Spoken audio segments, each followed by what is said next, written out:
When we launched the property show, we were aiming to reach out to the home seeker, the property investor, the first timer and the budget home buyer.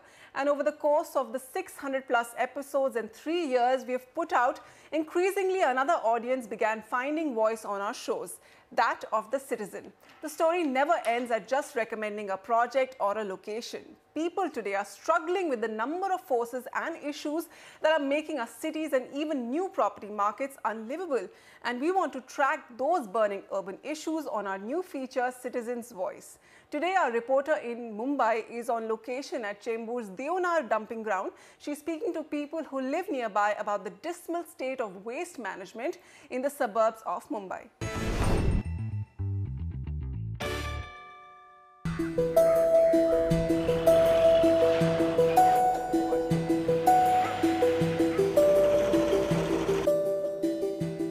Thousands of Mumbaikars have been filing complaints asking the government and the civic bodies to take action and treat the landfills that are covered with garbage in residential areas across the city.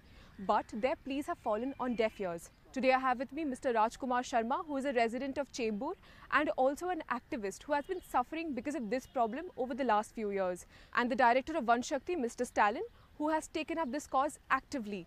And we also have Mr. Debartho Banerjee, who is the founder of Sampurna Earth, a waste management company.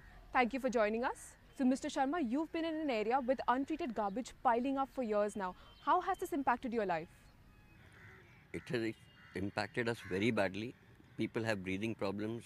If you go around in this area, you will find skin diseases, you will find TB, you will find all kind of ailments with the people living here, but they are forced to live here. Other residents, I am born and brought up in Chembur, so I know we have to bear the stink almost daily, every day, throughout the day. And it is terrible, especially during monsoons and winter when the atmosphere is heavy. Then it spreads so badly that it is unbearable. All right. And nobody seems to be bothered about it. This dumping ground is from 1927 and lakhs of tons of garbage is here. Now this issue has been building up for a while now. Can you give us a scale of how many residents are affected by this and also how many of them have approached you for help? I would say at least about 20 organizations have come to me, so that effectively translates into say about 500 people.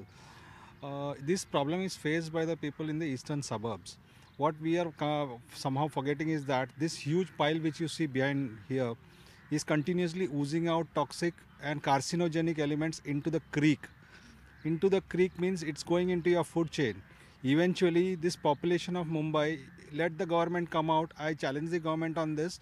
The number of cancer patients have doubled or tripled in the last 10 years. We have somehow decided that we will poison ourselves to death. Now, this is not something which is what you call unavoidable. This is solely happening because there is a huge racket to be made, money to be made in this racket of handling waste.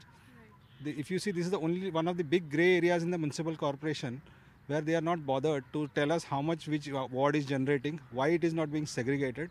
The law is very clear. There is no ambiguity in the law. See, I can understand ignorance of the law, but you cannot feign ignorance for 30 years, 40 years. Many years back, I think 2009 or 10, they had given it to different agencies, companies. Like Kanjurmar has been given to Anthony Lara. This has been given to Tattva Global. And they were supposed to treat, process, half of the dumping ground was supposed to be closed. Then there was supposed to be a landfill and there was supposed to be a processing plant. They have increased this area, you will be shocked, that from 110 to 132 hectares. Means they have added one Mulund dumping ground to this. So much they have increased. My PIL says that if you have allowed, you have an agreement with the company that you will be sending only 2,000 tons of waste over here so that it can be managed and processed. But they are sending 5,000 to 6,000 tons every day. True. And for the last so many years. So what is going to happen? And the fact that they had written to the airport authority that they want to increase the height of this dumping ground, which we have objected to also. I have written a letter to them not to give them permission. So if they are planning to increase, actually if they are going to process it, the height should decrease. And if they write to an authority for permission to increase, that means their intentions are very wrong. One of the main reasons for this is the fact that the BMC and the government can't come to a consensus regarding the issue, and because of which it is the common man at the end of the day who suffers, people who are living around this area who are suffering. What can be done? What solution can be provided for this? Maharashtra Pollution Control Board gives permissions for certain kind of procedures which have to be followed on every dumping ground. It's not key, it's a grey area. Now after issuing those conditions, it is their duty to shut it down if it's not complying. Okay, so now this was done only in one case so far, and it was done only to benefit a builder. That was in Chincholi Bandar. I'll come out and I'll be on camera saying this. That was the only place where the MPCB displayed extraordinary speed in shutting down a dumping ground which was not conforming to the rules. Thousands, if not 10,000s of people living in Mulund, 2 lakh people around Kanjurmarg, around the same number in Deonar, Chembur, they're all suffering. The government, if it is serious, it should ask the urban development department to hand this over to someone else who will handle, some agency which can handle waste exclusively. The municipal corporation has won the honors in mismanaging the waste of the city, whether it is Kanjurmarg, Deonar, Gorai, wherever it is. See, actually, if you were in a Western country, by now the BMC would have gone bankrupt settling claims for causing permanent damage to the citizens' health and damaging the environment. But it's only in our country that a polluter gets an extended lifeline and people who suffer get the short end of the stick. So he touched upon a few of the solutions, but since you're the expert in waste management, what are the ways in which we can treat this waste? Like citizens also needs to take this up. Like these days there are different ways of waste management which has to be done inside your residences. There are also rules about it. Like already there are rules like if a new housing society comes up, they have to process their food waste inside. Like there are laws about it, but most of the housing societies are yet not following it up. And if the quantum of waste is so high, like everybody has a excuse to take their hands off of the problem. So I think like everybody has to own up the problem somehow. There are lots of solutions out there, like there are composting biogas at different scales, different ways it's happening. There are authorized recycling organizations who is collecting dry garbage now. So I guess like citizens also needs to opt for this kind of solutions more. And BMC definitely has to own it up and also encourage this kind of initiatives and make sure like it's happening. Like there have been multiple ways like this communication has been happening. Like in a development plan of Mumbai, we have been asking for reserves of space where community composting biogas plant, dry waste centers can come up. So I think all those things needs to happen very fast and in a very professional level. So to make sure like we get a comprehensive solution for the problem. But for something this magnitude, like you said, the quantum is huge over here.